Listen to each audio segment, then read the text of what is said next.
Olá, boa tarde. Há 33 anos, no dia 5 de outubro, foi promulgada a Constituição Federal.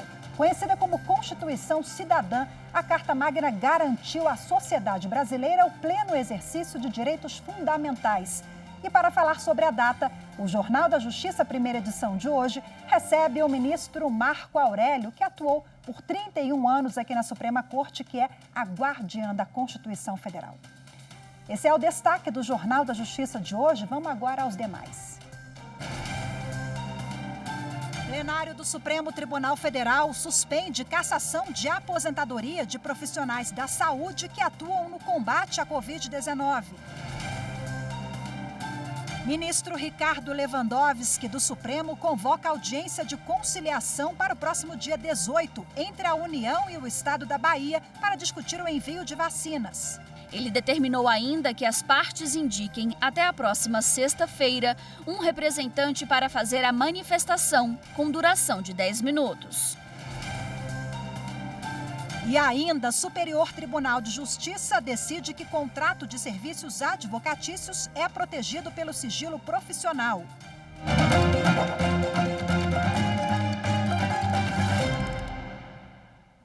Há 33 anos, no dia 5 de outubro de 1988, foi promulgada a atual Carta Magna Brasileira. Após anos de regime militar, a Constituição completou a chamada transição democrática. Foi aclamada tanto pelos políticos que participaram do processo, como pela população brasileira. A Constituição Federal de 1988 garantiu à população brasileira uma série de direitos. A Constituição de 88, ela foi apelidada de Constituição Cidadã. E ela justamente traz essa possibilidade de nos expressarmos da maneira que queremos, de vivermos num estado onde a gente pode votar e ser votado, escolher nossos representantes. Acho que daí decorre a grande maioria dos outros direitos. Eu destacaria o direito à saúde, que todos nós precisamos, né? E também o direito à educação, que é muito importante para todos nós, para os nossos filhos, para o futuro deles, né? E também a segurança também, que é do jeito que está a violência, né? É muito importante o direito da segurança também. Ela protege e é para todos. Então, quando a gente fala da Constituição de uma maneira muito particular, falando somente de um nicho, você está sendo injusto e incorreto. E ela não é para isso, ela é para todo mundo. Os direitos são de todos. Promulgada há 33 anos, no dia 5 de outubro, a Constituição de 88 e as emendas posteriores deram ao Brasil o título de uma das nações mais democráticas do mundo. Foi a partir dela que nós temos a oportunidade de escolher a cada 4 anos os rumos do nosso país. Temos também diversos outros direitos, como o direito a uma ampla defesa, ao contraditório. Nós temos também as diretrizes para todas as leis existentes no país. E é por isso que ela veio para ficar. A nova Constituição foi criada em um contexto de mobilização social inédita no país, incentivada inclusive pela campanha Direta Já. A população queria mudanças nos âmbitos político, econômico, social e jurídico. Nessa transição para o regime democrático, a Constituição ampliou os direitos de primeira dimensão ou direitos relacionados à liberdade, não só em número, mas em extensão de direitos. O artigo 5º elenca uma série desses direitos, trazendo os principais limites à ação do Estado com relação à esfera individual. Após 21 anos de regime militar, o país ganhou uma Constituição conhecida como Cidadã, já que garantiu à sociedade brasileira o pleno exercício de direitos fundamentais e evitou abusos de poder do Estado. Naquele ano, o Supremo Tribunal Federal também se transformou em uma corte independente, podendo julgar ou anular atos dos poderes executivo e legislativo. Com a promulgação da Constituição, o Poder Judiciário se tornou mais acessível e ganhou instrumentos jurídicos como a ação direta de inconstitucionalidade e a arguição de preceito fundamental. Em relação ao próprio Supremo, previu um conjunto amplo de ações diretas que permitem provocar a jurisdição constitucional do Supremo, e ela também tem por singularidade o fato de que, pelo artigo 103, um amplo elenco de pessoas e de entidades podem propor ação perante o Supremo, ter direito de propositura. O Supremo adquiriu ainda a responsabilidade de ser guardião dos direitos da população brasileira, previstos na Constituição. Uma das garantias, digamos assim, dessa evolução e de alcance desse status está exatamente nas cortes constitucionais, porque são elas que garantem não só, digamos assim, esse regime de democracia, de falar a linguagem do povo, de respeitar o sentimento constitucional do povo, como também é o Supremo Tribunal Federal um grande guardião para que se propulsione o desenvolvimento econômico do país com a valorização do trabalho humano.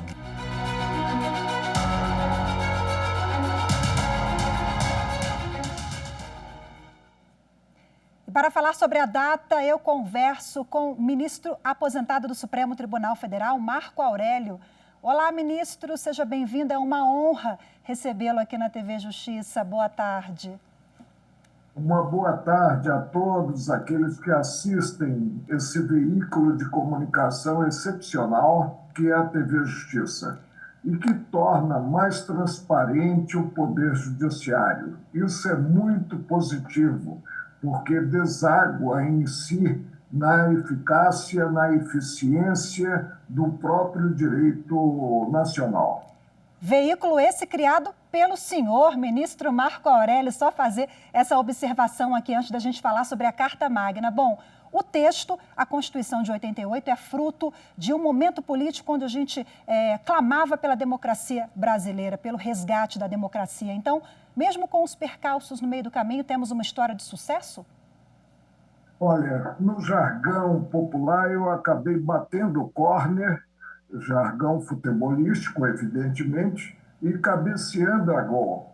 TV Justiça nasceu em meu gabinete em 2002 e eu acabei sancionando a lei de criação da TV Justiça graças a uma visão democrática, republicana do presidente Fernando Henrique Cardoso.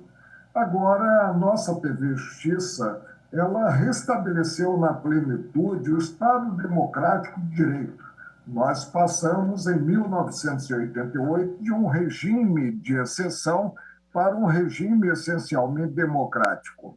E é um dado fundamental, um dado geográfico, mas que bem diz do alcance da lei das leis do país, que precisa ser mais amada, principalmente pelos homens públicos, que é a Constituição Federal. Após a proclamação da República, foi a primeira Constituição que versou inicialmente não a estrutura do Estado, dos poderes do Estado, mas versou as garantias e direitos individuais. Isso demonstra muito bem o alcance republicano, o alcance democrático da nossa Constituição Federal. Precisa ser mais amada. Precisa ser mais amada, mais defendida do que nunca, tendo em conta, inclusive, o momento vivenciado. Agora, as instituições nacionais estão fortalecidas e não há campo para saudosismo, para retrocesso.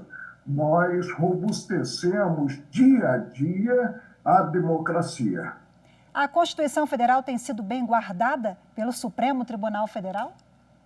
A guarda da Constituição Federal, ela é promovida por todo e qualquer brasileiro, mas em diapasão maior pelo Judiciário, sendo que o guarda maior está na última trincheira da cidadania, que é o Supremo. O Supremo ele está vinculado, porque a atuação do juiz é uma atuação vinculada à Constituição Federal e é defensor dessa Constituição Federal. E tem realmente exercido com fidelidade esse papel, o papel de guarda da lei maior do país. Ministro, o senhor sempre foi muito fiel à Constituição Federal, né, com interpretação restrita ali ao pé da letra. E, inclusive, o senhor ficou vencido muitas vezes aqui na Suprema Corte por esse amor, esse respeito à Carta Magna, né? Então, o senhor falou que falta amor e respeito também à Constituição Federal, dos homens públicos, de outros poderes, né? Olha, alguma experiência. 55 anos de serviço público, 42 em colegiado julgador, eu acho que ninguém vai bater esse recorde, e 31 no Supremo.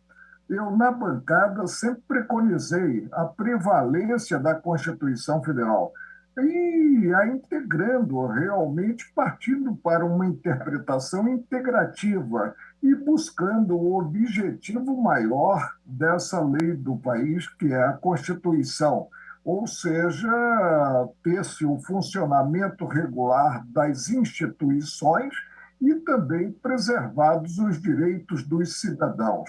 Isso é muito importante. Que o Supremo não falte a nacionalidade, que o Supremo continue atuando como vem atuando, ou seja, tornando prevalecente, tornando concreta a Constituição. Bom, agora na pandemia nós vimos a Constituição concreta sob o ponto de vista de direitos e garantias que foram dados a tantos brasileiros, né? Na área da saúde, o Supremo também promoveu julgados importantíssimos para garantir isso. Então, foi mais um marco? Olha, nós levamos em conta, e o pontapé inicial foi meu, né, no que relator da primeira ação direta de inconstitucionalidade, que, quanto ao cuidado com a saúde, tem-se um condomínio. Um condomínio que é composto pela União, pelos estados e pelos municípios. Evidentemente, a União tem um papel importantíssimo, que é o papel de coordenação, mas as providências precisam ser tomadas quanto ao bem-estar da população, precisa ser tomada pelos estados e também pelos municípios. Isso vem ocorrendo e, pouco a pouco, agora está havendo a relativização do isolamento. Penso que, para aqueles que podem, a melhor vacina existente ainda, e a pandemia, principalmente aqui no Distrito Federal, ela se mostra ainda evidente, ela se mostra no Distrito Federal a galope, com acréscimo de mortes. Penso que a melhor vacina é o isolamento.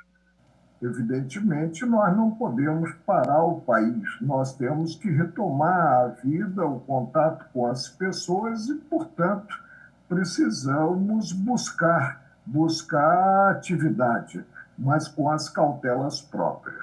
Ministro, alguns especialistas e juristas criticam o número de emendas, né? Dizem que a nossa Constituição é uma colcha de retalhos. Como é que o senhor avalia isso? Precisamos de mais mudanças e como avançar? Olha, palestrando, eu costumo contar o que ocorreu uma vez. Claro que isso está no âmbito do folclore. Um cidadão entrou numa livraria e buscou comprar um exemplar da Constituição Federal.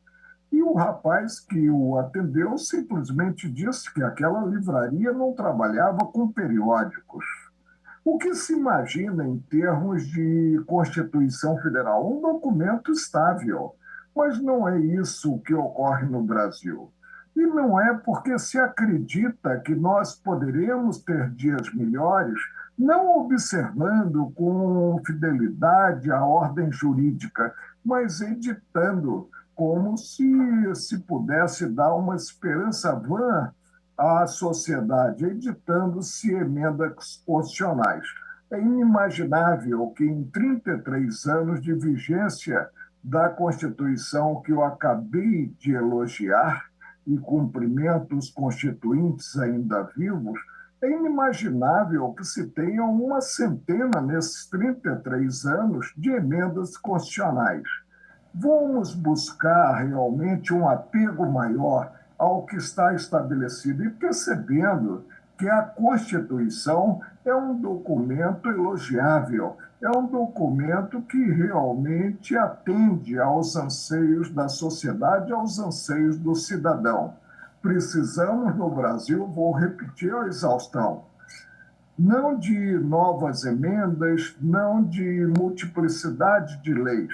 Precisamos de homens, especialmente homens públicos, que observem a Constituição Federal e a interpretando, evidentemente, e a interpretação é um ato de vontade, mas é um ato vinculado ao direito aprovado pelo Congresso e às leis da República. Se nós realmente atentarmos para essa necessidade, nós teremos o Brasil sonhado, nós teremos dias melhores no Brasil em que pese esse desequilíbrio marcante entre população e oportunidades que surgem para os jovens que estão no mercado.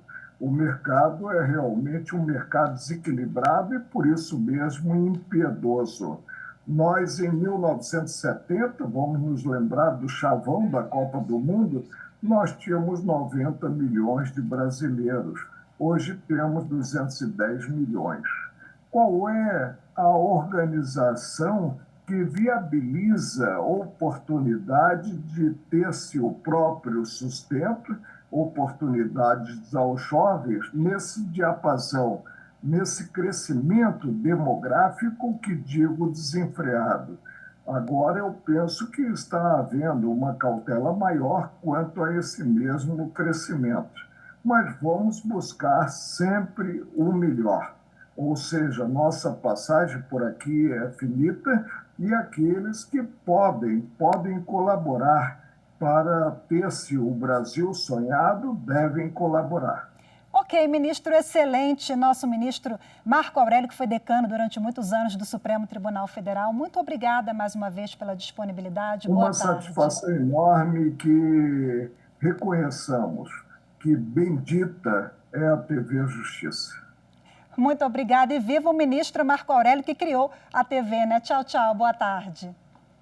Boa tarde. E o presidente do Supremo Tribunal Federal e do Conselho Nacional de Justiça, ministro Luiz Fux, destacou a forma como a Constituição de 1988 colocou o ser humano no centro do ordenamento jurídico do país.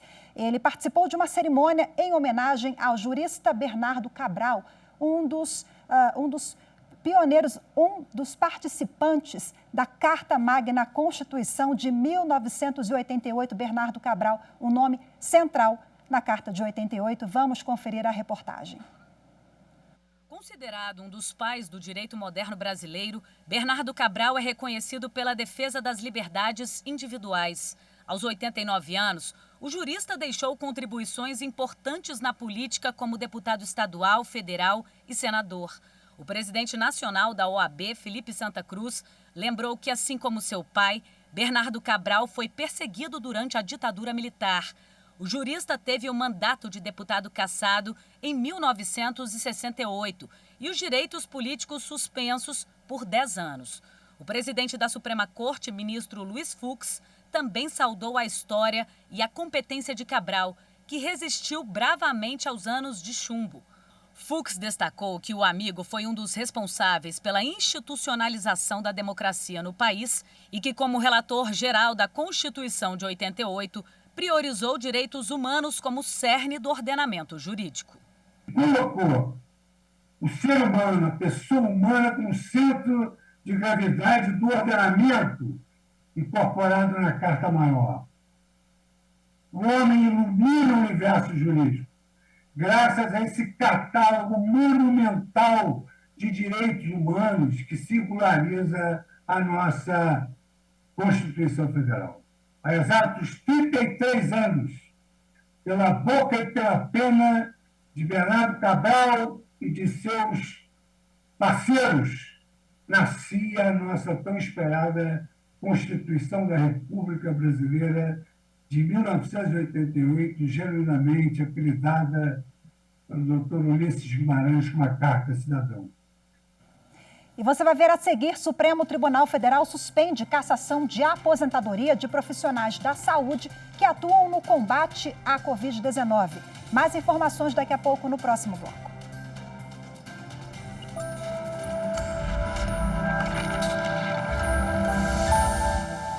Aqui aquele Brasil que existia no processo constituinte é totalmente diferente do Brasil que a gente tem hoje, graças à nossa Constituição. Claro, ainda temos muito a crescer, nós temos muito a melhorar, mas não podemos dizer que temos um país totalmente diferente após a promulgação da Constituição Federal de 88.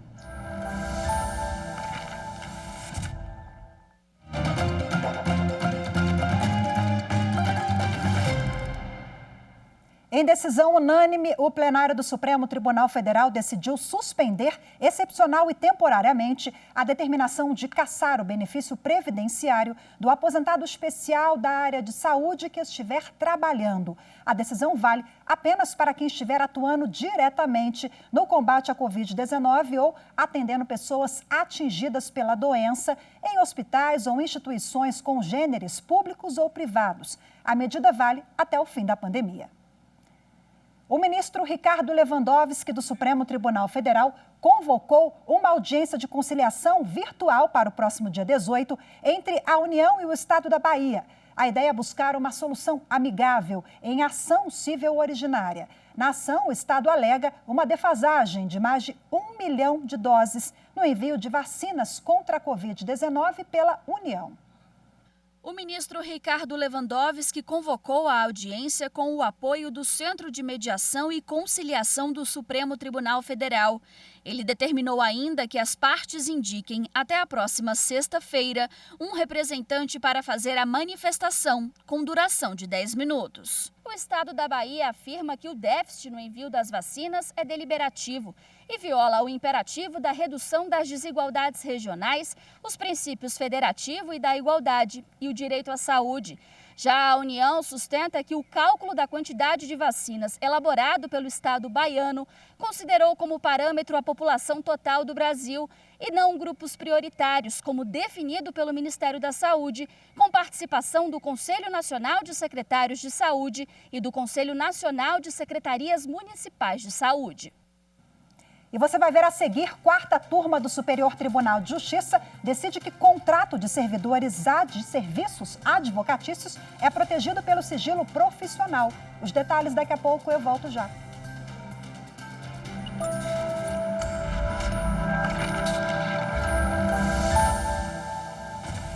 A nossa Constituição, em vários artigos, ela preza pela solução pacífica das controvérsias dos seus cidadãos. Então, ela é dinâmica, ela sempre atende aos anseios da sociedade e cada vez mais nós temos que prestigiá-la para que continuemos com o Estado democrático de direito.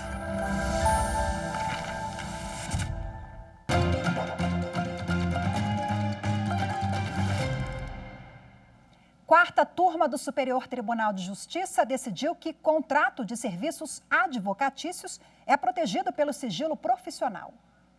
Por unanimidade, os ministros da quarta turma entenderam que, por ser um instrumento essencial da relação entre o advogado e seu cliente, o contrato de serviços advocatícios está protegido pelo sigilo profissional e pela inviolabilidade do exercício da advocacia. O colegiado firmou esse entendimento ao dar provimento ao recurso em mandado de segurança interposto por um advogado contra a decisão judicial que obrigava o profissional a apresentar o contrato com um cliente.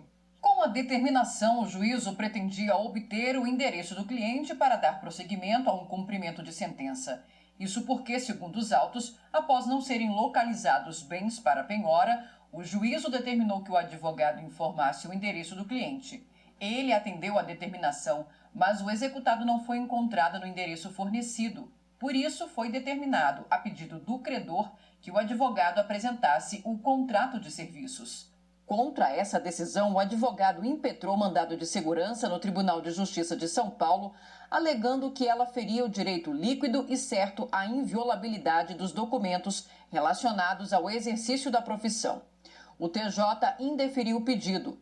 No STJ, o relator do recurso, o ministro Luiz Felipe Salomão, afirmou que a advocacia é função essencial à administração da justiça, conforme prevê a Constituição.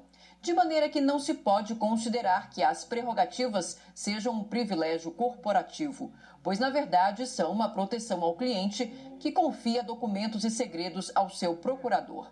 O ministro lembrou ainda que o Supremo Tribunal Federal, em diversos precedentes, reiterou a necessidade de que seja assegurada a inviolabilidade do advogado.